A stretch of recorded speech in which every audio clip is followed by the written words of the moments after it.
What's up, everybody? This is Hater Radio. My name is Chris McLean. I'm here with my co-host Ian Gibson. How are you?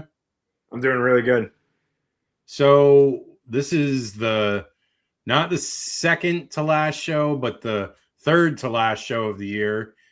This will be our college football playoff semifinals or Final Four. I know they're calling it semifinals, but I'm putting it on the video title as Final Four. I kind of, NCAA owns the rights to that phrase, so like they should use it for football too. I would think. That'd work. I think that would be. It is specifically branded towards the basketball, but they call it the Frozen Four for hockey. Yeah. I think they should just call it Final Four, and it would be. Most of these games have been pretty good once we've gotten to these Final Four. Last year, both Final Four games were good.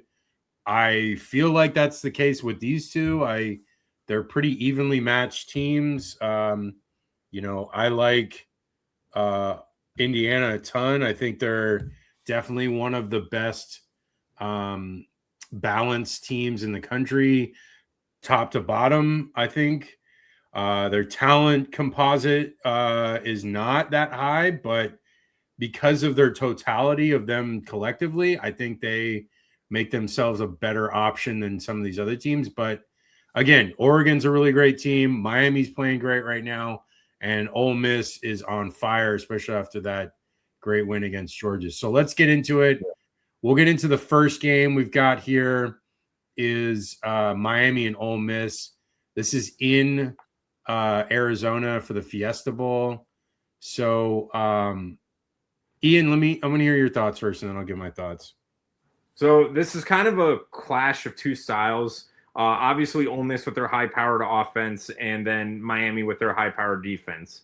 And we might be repeating what we said last week, but I mentioned with Ole Miss and Georgia, the key was going to be how well is Ole Miss going to attack the Georgia defense? And the answer was effectively well. They got Georgia's defense out of their rhythm, and much of that can be attributed to the, athleticism of Trinidad Chambliss, and he was able to, really make some backyard plays. But it was also just the big play capability that Ole Miss has, that they were able to kind of get behind the linebackers and kind of stretch out the middle of the field and attack that way. So the key now for Miami is to clearly stop that. Now, here's the thing. Miami still hasn't played, shall we say, like a really elite offense, at least in a while. The last time I would say they played a really good offense would probably be honestly, might be the Notre Dame game. And even the Notre Dame, I mean, it's mostly a run game, but they haven't played an offense like Ole Miss where they have so many. You have Lacey, you have Chambliss, you have the wide receivers. So the key for me here for Miami is obviously they did a good job containing the, Tate, Smith. They did a good job of that, the best weapons of Ohio State. Now they got to find a way to do that to contain Chambliss. So I think what they're going to try to do here is have a lot of spy packages in where if he is going to run it, you have to make sure he is not breaking off these 7, 8, 10-yard carries and keeping, broken plays alive. As soon as, you get pressure on him, you need to hit him and hit him hard. I expect them to kind of spread the defensive line wide and have the linebackers play up. One plays as a blitz, the other plays as a possible spy. That way, Ole Miss, Chambliss is going to have to beat him through the air. Again, easier said than done. We saw how well still that even without running the ball, Chambliss can still make big plays through the air. For Miami now, on offense, they're going to have to find a way to, generate more plays. Obviously, the offense still wasn't, until the end of the fourth quarter, wasn't really clicking. Obviously, the pick six and then the one offensive score, but the defense was the one that carried the weight. They are going to the offense really needs to show out now. Now, obviously, the best way to do this is, like I mentioned last week, if you have long, sustained drives, keep that defense out there as long as possible. Give your defense time to rest too, and you will be right where, Ole Miss is going to be playing your game the whole time. If they can do that, if they can wear out Ole Miss's defense and, break through third, fourth quarter, if this game is close going into the third, fourth quarter, it is exactly where Miami wants it because they know how to win these games close. They know how to wear them down, especially through the run game. I think in this one, I think the big deciding factor will be how long can Miami's offense stay on the field. can they have these long sustained drives, get some points on the board, give their defense a break? And, because if the defense is fresh, if they're getting their breaths in, then they got, obviously it's going to be trouble for Ole Miss. Now, if it's 3 and out, or maybe just 5-6 plays and the defense is right back out there, now you're playing Ole Miss's game, because we saw how long those drives took, how much wind it knocked out of Georgia's defense. And once again, mentioning with how many times we had Ole Miss guys catching screens, or, Lacey running around, or Shameless running around. That's a lot of energy to be chasing down some guy. Then you have to go back to the line and then, start the whole play over again for these 8, 9, 10 play drives. So I think the key in this one is how long can Miami sustain drives, and especially if they can put it in the end zone or get points out of it. With that being said, I think this game, again, it's, kind of a clash here. Ole Miss has played these tough defenses before, obviously with Georgia. And Georgia, I do think, has a better offense, shall we say, than Miami. But Miami's defense has just come up clutch all throughout this last, 2 months of the season, especially against Ohio State, which I'm, not really going to be saying anything controversial, but they did. Ohio State does have a better offense than Miami did, with better athletes, and they were able to contain, make it very one-dimensional. So with that, I think if I had to pick in this one, just based on what I've seen, I do like Miami in this one. I like Miami with how well they have, adapted to these offenses, especially with how well, they are able to contain these athletes. And I think they're going to be able to do enough of that, especially because that's the thing. You don't need to jump out to a huge lead. It helps. But if you have this game close going into the fourth quarter, that's exactly where Miami wants you. And they're just going to be running the ball, killing the clock, getting down the field, and finally punching in the end zone like they did against Ohio State and like they did against Texas A&M. And if it does come down to where Ole Miss has the ball last, I trust Miami's defense against Ole Miss offense with the ball last than I do the other way around. So I'm going to take the Hurricanes winning this one, and I'm going to go with let's do a 27-21 win for the Canes. Yeah, I mean, I like a lot of what you brought up. I feel like Miami, the last 2 games, the A&M game where they slugged it out to a 10-3 win, and they had that last drive with Fletcher with those big runs, and they get that late touchdown by Tony. And then with the Ohio State game where they had the ball with like 6 minutes left, they run off almost all the clock, and then they run it in with a couple of big plays by Fletcher, Brown, CJ Daniels had a nice screen that went for the first down. And they were able to bleed the clock. I think the thing with Miami is they're willing to play small ball here and stick to limiting the mistakes. They've had a bunch of fumbles, luckily only 2 of them were lost. And Beck has not thrown an interception. He hasn't thrown the ball nearly close to what he was during the regular season. I think that is intentional. I think they are avoiding making Beck make mistakes. There's very little throws downfield, a lot of screens, a lot of short routes. It is moving the ball. They are getting first downs, so it is effective. The defense, I think in that Ohio State game, they had like 3 sacks early, and they didn't get one till later in the game. So, and they got more pressure like very late on that very last drive. But, for the most part, when Ohio State was scoring, they were not getting as much pressure, and Sayin was getting the ball off and connecting. I think Scott is a phenomenal DB. I think he will make some plays in this game. They will need that like he made in the Ohio State game, because that was huge, because that pick 6 basically was the turning point in the whole game. We've talked about that in the previous video. Bain and Mesidor will have big games. They're, stud linemen. The problem is if it gets into a track meet with Ole Miss, and I'll jump into that, which Ole Miss, Chambliss, the guy is a stud. He's a freak. Like, he is just super athletic and makes a ton of plays.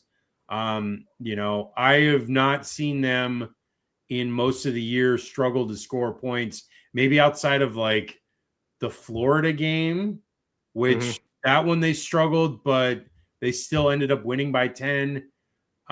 They were moving the ball in that Florida game. It's just, I don't know if you remember, they were getting stopped on like the 4th and goal. So like, it was like they were still moving the ball. They just weren't converting. So I expect Ole Miss to do that.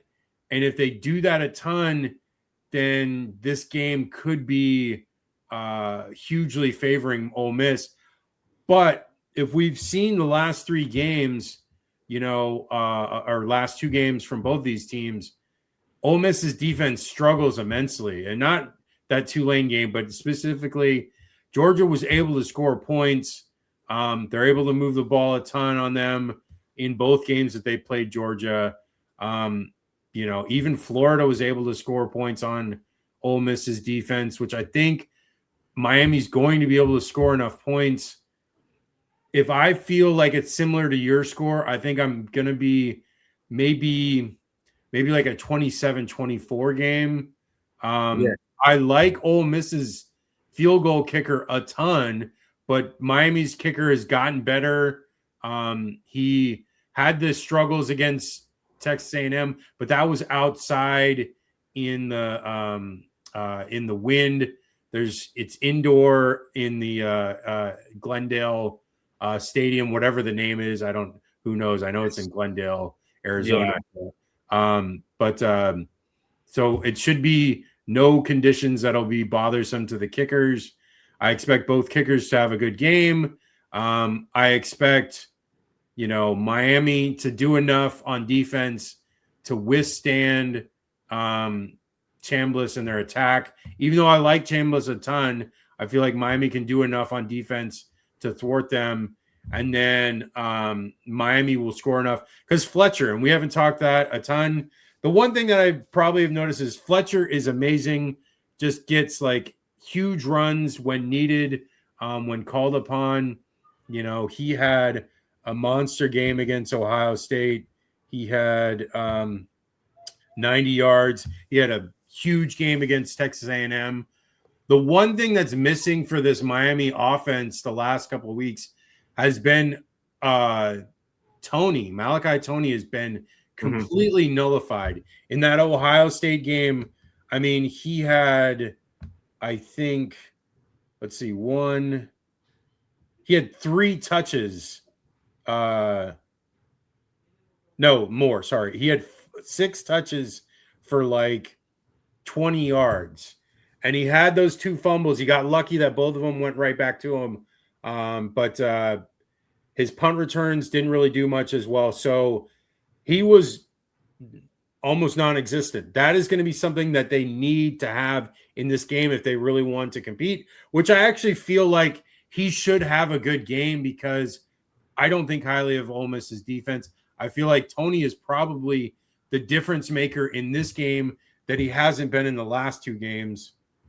Plus, you add that with Fletcher, that's a deadly mix between those 2. If you're really, utilizing those, Tony on the screens, the direct snaps, maybe even a trick play with Tony taking a handoff and then throwing it. And he usually does a pull to the right side when he throws it. So maybe that's in play at like the 20 or 30 yard line and it gets a touchdown for him. I think, again, if they can limit Beck, make him, basically, he had 130 yards in the Ohio State game, like 100 yards in the Texas A&M game. Just limit him. Like, if it's winning, they're going to have to, win these games very close. I think they're capable. And again, if they might get, a couple of turnovers, they got the turnover in the Ohio State game. That was the difference. Maybe they can get that one here. So I'm going to go with Miami winning 27-24 and maybe Ole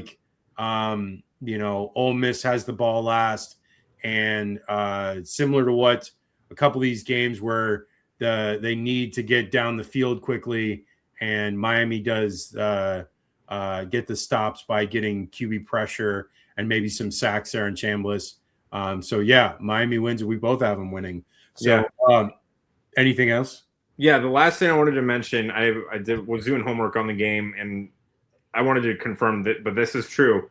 Obviously, the game is being played in Arizona in the Fiesta Bowl, and Miami has never won a Fiesta Bowl, ever. I thought so. They have never won. Obviously, the famous ones are the 2003 national championship against Ohio State and the first unofficial official national championship with Penn State in 1987 or 86. But all I think they played. Yeah, it said they played one in the 90s and one in 85, and all the times they are 0-4 in the Fiesta Bowl. So even though we picked Miami, Phoenix or Glendale is not a favorable place for the Hurricanes. That's what I thought, because when I was like thinking about it, I was like, yeah, I don't think they've won many games out there, so they probably don't have a good experience with going to the stadium. Yeah. But things are always meant to be broken. You have any more thoughts before we move on? No, that was just the other one, just my little history tidbit, because that was the one thing I thought too was, oh boy, Fiesta Bowl. That's because I just knew in general, I was like, well, they lost in 2003 and they lost in 1986. Those are the famous ones, so that's not a good history right there. And then I was like, have they been to others? I don't ever remember seeing them win a Fiesta Bowl, and yep, sure enough, they've never won one. So no better time than the present. Yeah. Nice tidbit there. Okay, let's move on. Last one. This is the Peach Bowl in Atlanta, and it's going to be Indiana and Oregon. Oregon's going to have to travel across the country. I'm actually wondering if they just stayed on the East Coast instead of traveling back to the West Coast and then traveling back again. I wonder if their plans were like stay there. I have not heard. I don't know. I'm just guessing. But because they had their game in Miami the other day, and now their game's going to be Atlanta. They probably just stayed. That's probably what the contingency plan was if they did win. So, huge game. I love both these teams. I love Dante Moore a ton. He was at UCLA before he got to Oregon. I love Cignetti. I'm, such a huge fan. Since we started talking about him right when they thought that Napier was going to get fired at Florida, it was like, oh yeah, Cignetti, he's the guy, and like everyone like highlighted him, and I just been watching him ever since, and he only has 2 losses since that point, and they've won a Big Ten championship. Then they smoked Alabama in the Rose Bowl, and just man, they have been such a good team. Like like I said, as a collective, Indiana is. The talent pool, the composite is not very high because a lot of the guys are like 3-star recruits, but them as a team, they just work so well. The offensive line is tremendous. The pressure they bring with the defensive line and the fact that they're able to get, mix and match their pressures. They don't actually just pressure with 4 down linemen. They kind of like bring the linebackers into play, and they mix and match where they do it from. So kind of changes the inflection point where the most pressure is going to come on the offensive line. So they have to keep on their toes. Jones, the linebacker for Indiana, is made a ton of plays in that first Oregon game. And, I went back and rewatched that game, and man, it was a close game, but really, if you look at it, Indiana was able to hold Oregon to 13 total points offensively, and they gave up the pick 6 for a touchdown. But besides that, like I said, 13 points. So that's a huge victory for Indiana there, where they were able to stifle Oregon's offense. And again, Malik Benson in that game had a huge touchdown, which I feel like he's always good for that because he's so fast. If you set up a play to get him loose, it's bound to happen. It happened against James Madison. I can't remember specifically in the Texas Tech game if it did for a long TD. I don't think it did, but he had some plays in there regardless. But if he breaks free again he can make a huge play, and expect Dante Moore to have a good game. But the one interception he had in the game, Dante, was a tip ball. So if he can just eliminate that, it's hard because tip balls just happen. Even Fernando Mendoza had some tip balls in these games, so it's hard to keep a clean game. You're going to get that to happen, but no, run game wise, I think both these teams are stout. They both have two groups of excellent running backs. Davison for Oregon mainly, and then Hemby and Black for Indiana. Surratt is such a stud, like wide receiver. I expect to see him on Sundays in the NFL when he goes. And he had a huge game in this Indiana game, or in this Oregon Indiana game earlier in the year. And he even missed a couple of balls. So he was targeted like at least 12 times in that game. And he came up with 8 catches, had the huge touchdown to go ahead. And, Mendoza, he's solid, honestly, very solid. Obviously, Heisman winner. Expect to have a similar game around, 200 to 230 yards passing. And, Cooper and Becker, just stud wide receivers making plays. And Nowakowski, tight end, making plays as well. So I honestly like Indiana a ton. I feel like Dante has a bevy of options as well, not just Malik Benson, but Sadiq and Johnson and Bryant and DeCarrion Moore. So, like, he's got options there, but I just like this Indiana team a ton. I feel like if it comes down to a close game, Sappington, he missed a field goal in the game in Eugene. So that might be a problem where, field goal kicking wise for Indiana is not a problem because they had, what's his face? Radicic. No, it wasn't Radicic that hit it. It was Frank, or however you say his name. Brendan Frank hit the 58-yarder. So, like, that was huge. Like, between the two kickers there for Indiana, they're solid there, and they made those field goals. And that was the difference in the game because, hitting that 58-yarder, what was it, the last second of the first half really kind of set the tone for the rest of the game. And so those points add up when close games happen. So I expect the same thing. I think Indiana has the advantage in the special teams. And then Oregon, they're right there. They're like definitely one of the best teams in the country. And they've shown it so far in these first 2 games in the playoff. But I expect Indiana to take this one. And I'm going to say probably something similar to the score that we had in Eugene. I'm going to say like a 31 to 19 game. What do you got? Yeah, and obviously, but it's funny because both coaches, Dan Lanning and Kurt Cignetti, they both mentioned how difficult it is. Cignetti mentioned how difficult it is to beat the same team twice, especially a good one. We have literally talked like a dictionary level's worth about how difficult it is in our time covering college football on this show to beat the same team twice. And he mentioned that, and obviously Dan Lanning kind of said, well, it's hard to beat Indiana once. Yeah. So it's funny because you have 2 psychopaths in terms of like attention to detail going at it. So this game, should be a lot of fun. Look, again, to kind of simplify it, and this is something I've said about Oregon. I said this about them playing Texas Tech. I am still waiting for them to play a complete game. I mentioned it in, when we talked about the review and beforehand. I am waiting for, Oregon to have like that full 4-quarter game because, obviously they had the close game against Penn State before, Penn State fell off the cliff. Then they lose to Indiana. And then they had close games against Wisconsin. They scraped by against Iowa. They did blow out Minnesota, which was expected. And then they beat USC soundly. And then Washington was a bit hairy. With that being said, the defense has done a fantastic job this whole time of being the consistent part of this team. They have been able to, at a lot of times, bail out the offense.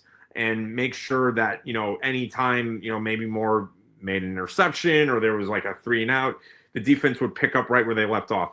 Now, obviously, they know firsthand experience. It gets way harder now because now you have, without a doubt, the best offense in the country that just boat raced Alabama out of the water, and now they're coming straight for you. So I think in this game, like I said, it's going to come down to Oregon playing a full 4 quarters, and it's going to come down to how well the offense performs. You have guys like and that's the frustrating thing is we know how good this Oregon team can be. Dante Moore is still one of the best quarterbacks in the country, and he's got, guys like Benson, Winnington on the run game. They have talent everywhere. So they have the potential of pulling off the upset here, and especially with how well the defense is. But even with that being said, even if they play a full 4 quarters, which I think they did a pretty good job against Indiana the first time, Indiana does a fantastic job that if you make a mistake, they will make you pay for it dearly. It's not just like, oh, they're going to score a touchdown. They are going to bury you. One example, look at what happened to Alabama after they got stopped on 4th down in the Rose Bowl. So with Indiana, I mean, the big thing is going to be obviously keeping with the game plan. It might sound like rat poison to Indiana, but there's not a whole lot you should be able to change from the Alabama game to this Oregon game, especially with how effective the run game was towards the second half. If Hemby is still, breaking off these runs, if the running game is still getting 7 yards per carry, there is no need to stop because that makes it way easier for Mendoza for play action passes, for when he does drop back because the linebackers and secondaries playing up. Then he can hit, Cooper out deep and they can hit the big plays. I think that is going to be the key in this game. Who can make more big plays? Obviously, we know Oregon can. They have the speed for it, but Indiana with their play design can do it too. With that being said, same thing with Indiana's defense too. I mean, it was phenomenal against Alabama, and they did a great job stopping Ohio State, and we saw how they can do this against Oregon. But doing it twice is going to be really hard. I mean, it's really tough for me. I feel like this is going to be a much closer game. I mean, obviously the first time around it was close, but I feel like Indiana and these guys are in Oregon is going to be down to the wire again. If it's going to come down to who makes bigger plays, who can hit the bigger plays, I like Indiana doing that more than Oregon. And I just trust Indiana playing a full 4 quarters, especially on offense, than I do Oregon right now. So I'm going to take the Hoosiers winning. I'm going to go with a close one. I'm going to go with let's do like a 30-27 win, like a really close game. Nice.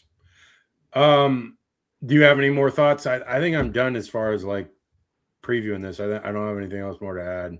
I mean, Big Ten is going to have another team in the playoff for what is it now? So they had Michigan. Yeah. They had Michigan, then they, Ohio State, now Indiana.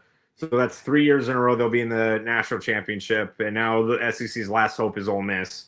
So they were mentioning it too. It's funny they were talking about how with transfer portal, NIL, blah blah blah, how a lot of teams we thought would just be like amalgamated into the even bigger giants. But we're going to have another unique champion for the 3rd time in a row. Besides, because Ohio State didn't win a national title since 2014, Michigan hadn't won one since '97, and now we're either going to have Oregon, Indiana, Ole Miss, or Miami. Who Miami hasn't won since 2001. Ole Miss hasn't won since the Soviet Union was still a thing, and Oregon and Indiana have never won it. So this is really fun to see because we were so used to the 4-team playoff of it being Alabama, Clemson, Georgia, and then whatever, Cinderella team that would get, completely curb stomped by Bama in the first round. So with that, I do like about the playoff is that we're getting more unique champions and more unique matchups. We're finally settling in on the field. I love it. I've been a huge proponent of the expanded playoff ever since it was a possibility. And I'm pretty sure I have a Facebook status update talking about knowing that, talking about that, the day of, it was the day of the first playoff when Florida State played Oregon. And I was saying how it could lead to more. And you knew it was always rumors, whatever. But the fact that they pulled the trigger, and now that we have 12 teams and it could be even 16 next year, and then it's so much more of a like fair system. It brings these smaller schools into it. It you actually have to play well in these games to earn it. You can't just like back into a championship like Florida State got lucky and played Auburn that year. Auburn was like 2 plays away from being a 5-loss team. And so like that doesn't happen anymore. Like you actually have to play good teams for like 3 or 4 weeks. And if you're not good enough, you're not going to win. And like, that's what it felt like last year. It felt like Ohio State was the best team and Notre Dame was the second best team. Like it felt like we got the best championship. And I feel like with these 2 matchups, we're going to get the best teams at the end of the year. And that's all we can ask for. Like people complain the BCS was better, blah, blah, blah, all this. No. Oh, man. Oh, no, it wasn't. I know. Trust me. I agree. I mean, man, if you want to look how bad it was, look at that 2011 title. Oh, man. Yeah, exactly. Like, it was atrocious that we had to deal with that. And that was the 2011 game was what got us the playoff. So thank goodness that happened. Like the fact that, LSU and Alabama played each other again. That was the whole reason that we got, the expanded into a playoff. And thank goodness it worked. Things have done well. The viewership is high. People like these games. People are tuned in. I know people are going to watch these last 2 games and then watch the championship. And it's like, it's exciting. This is what it should be. It's what it should have been 70, 80, 90, 100 years ago. They should have just had a playoff. I don't know why they felt like the need to do bowl games. And it is what it is. We're here now and we're moving forward and it feels great. And I'm excited for the potential of even, yes, 16, but maybe even 24 with all the conference champions get in, which would be great. Yeah. Okay. Any other thoughts? The only thing that I'll mention too, I did a little quick search. Obviously, neither of these teams have a lot of history in Atlanta and the Peach Bowl. Indiana has been to 2 Peach Bowls in their history. One of them was in 1987 and 1990. Both times they lost. And this is Oregon's first time ever at the Peach Bowl. So somebody's going to win the Peach Bowl for the first time in their history coming up, which makes sense because very rarely would you see a West Coast team play the Peach or Orange Bowl back then. So it makes sense how Oregon's ever been in one. Yeah, true. Okay. That is the show, everyone. We're not going to have a show on Wednesday. This is the preview show for these games. And then we will come back next Sunday on, I don't know what day that is. What is it? The 11th. So January 11th, 8 p.m. Eastern, 5 p.m. Pacific. Check us out at haterradio.com for all of our articles. Ian, what's your socials before we go? Yeah, at X, it's at G5 Gibson, and at YouTube and Instagram, it's at G_Gator_G. Okay, like, subscribe, comment, follow. Help us out with the algorithm. We appreciate all your support. We will talk to you guys on Sunday. Enjoy these games, and I'll see you next weekend. All right, take care.